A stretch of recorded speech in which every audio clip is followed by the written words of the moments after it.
وين نروح؟ نروح على هكذا. نروح على بسام بالأول. بسام جفيته.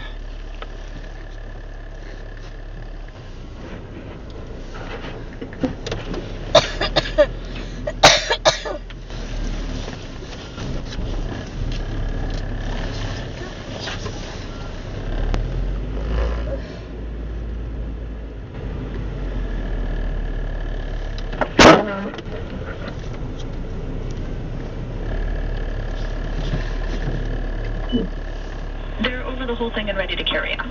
And you've written that there are 3 unhealthy ways to deal with social conflicts, called a bulldozer, a doormat, and a doormat with spikes. I'm guessing that people can take from those terms more or less what they mean. So can you explain what a healthier way to deal with social conflict with your teen would be? Sure, so I love metaphors because I think they keep us pointed in the right direction, especially when everything feels very confusing. So I do like to talk with teenagers and young people, and also adults I care for in my practice, about the unhealthy forms, which you articulated, though I probably don't use those metaphors with adults. But kids and teenagers get them instantly. I then say to the young people I care for, if you're going to have a conflict, try to have it as a pillar. Stand up for yourself while being respectful of everyone else. And teenagers understand this full well. I do say to them, that's a big if, that you don't have to have every conflict that comes your way. You know, another way I sometimes put it to them is just because somebody throws a problem at you doesn't mean you have to catch it.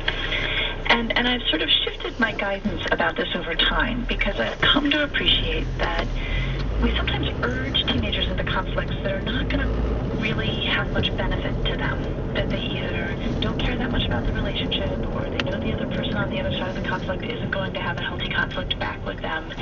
So I've really encouraged teenagers to also allow themselves to be more tactical about deciding which conflicts are worth their energy and which conflicts they're sort of going to allow to fall aside in sort of a tactical bond response.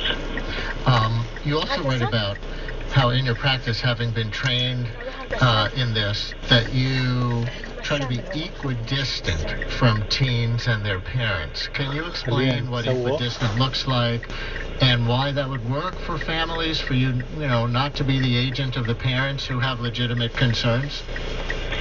So my training was basically that it was my job to be neutral and curious and to try to understand the dynamics unfolding in front of me. And I think especially with teenagers, it's very easy for people to get pulled into sides. That, you know, either it's the beleaguered parents who aren't, you know, being understood or respected by the naughty teenager, or it's the, you know, inept parents who can't keep up with their dynamic and really quite fabulous teenager. That I think that often sort of good guy, bad guy dynamics can emerge when we think about the strain that comes with raising teenagers. And so my job is to steer clear of that and to really walk into the dynamics that do happen between parents and teenagers from the perspective of everybody here has a reason for doing what they're doing, even if what they're doing isn't working. And if we can understand what's behind the behavior, we can usually find a good path to make things better for everyone involved. And that viewpoint, that curiosity and that neutrality has served, I think, me very well in my time of caring for teenagers and their parents. And I think it's especially hard if you're a parent in those moments or a kid in those moments. You're not neutral. And so the kind of help you need usually is somebody who comes at the situation without the heat.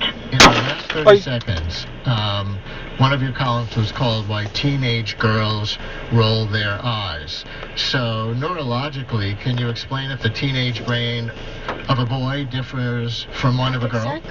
You know, I think teenage boys also roll their eyes, and when we look at the data on teenage boys and girls, neurologically, they're very hard to tell apart. And this is something we've known for a long time, that you want to be cautious of any suggestion that there's a boy brain and a girl brain. Mostly, they're much more alike than different. And there we leave it for today's 10-Minute Explainer. My guest has been psychologist Dr. Lisa Damour, who is also a New York Times columnist on exactly things like this, and author of the book Under Pressure, Confronting the Epidemic of Stress and Anxiety in Girls. So interesting, and I think so helpful to a lot of people. Thank you very much. Thank you. Coming up next on WNYC, the latest news, then all of it with Allison Stewart. Allison will have culinary instructor and chef Diane Kwan on her new cookbook, Red Hut Kitchen. Also WQXR's Clemency Burton Hill for her ongoing series All Things Classical, and Emily Che with her book, Utopia, Breaking Up the Boys Club of Silicon Valley. Allison and all of it next here on WNYC. This is WNYC, FM, HD, and AM, New York.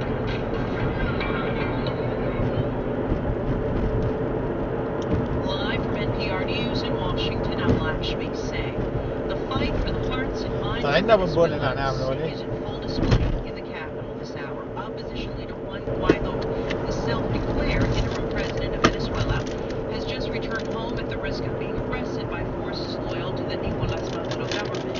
While support for Guaido is growing at home and overseas, Maduro still maintains control of the Venezuelan military. NPR's Philip Reeves reports Guaido's supporters are enthusiastically welcoming the opposition leader home. Standing on the top of his car, now waving to the crowd with little thumbs up sign, and you can hear the crowd's reaction. He'll now depart, and is expected to go to greet his supporters who gathered to welcome him in the city of Caracas itself. It's NPR's Philip Reeves reporting. Guaido left Venezuela last month to support the effort to get U.S. humanitarian supplies onto Venezuelan soil. Venezuela has been suffering a severe economic crisis.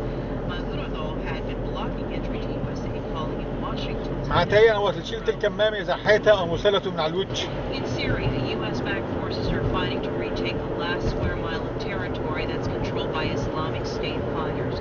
NPR's Peter Kenyon reports the last ISIS holdout is in eastern Syria near the border with Iran. The Syrian Democratic Forces, or SDF, backed by coalition airstrikes, are looking to oust ISIS from their last pocket of control in the town of Baghouz. Fighting resumed Friday after a 2-week pause to allow civilians to evacuate. An SDF spokesman tweeted that the battle would be over soon. The coalition spokesman says care is being taken to minimize civilian casualties. That's NPR's Peter Kenyon reporting. The White House says it has received a letter from the House Judiciary Committee seeking documents related to the Trump administration as part of the special counsel's Russia investigation. NPR's Windsor Johnson reports the request comes amid allegations of obstruction of justice, corruption, and abuse of power.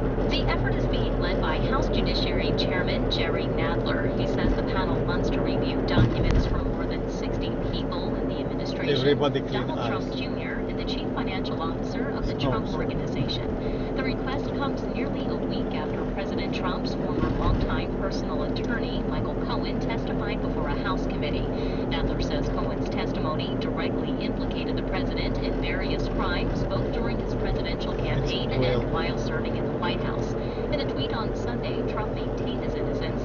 He also once again blasted the Russia investigation, calling it a partisan probe unfairly aimed at discrediting his 2016 presidential win. Windsor Johnston, NPR News, Washington.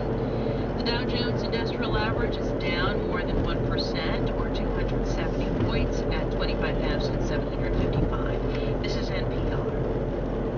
This is WNYC in New York. I'm Shamita Basu.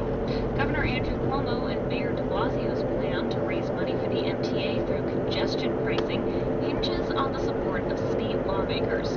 WNYC's Stephen Nesson reports that support's not all there yet. Senate Majority Leader Andrea Stewart-Cousins says she's supportive of the idea of congestion pricing, but isn't endorsing the current plan unless there's more money and brakes for the Hudson Valley and Long Island. Specifically, she wants toll credits for drivers who cross the Mario Cuomo, George Washington, and RFK bridges before entering Manhattan's toll zone. She's also asking for 2 seats on the MTA's Capital Review Committee for Long Island and Hudson Valley representatives. She'll be holding hearings on congestion pricing this month in Syracuse, Buffalo, and the Hudson Valley. Any plan would have to be included in the budget, which is due April 1st. New York and New Jersey may have avoided the brunt of last night's snowstorm, but we got a few inches of snowfall overnight. Flatbush and Brooklyn saw 3 to 4 inches. WNYC newsroom intern Dominique Jack lives in Flatbush. Her walk to the bus stop at 8 o'clock this morning was slushy and puddly. The buses are driving extremely slowly on the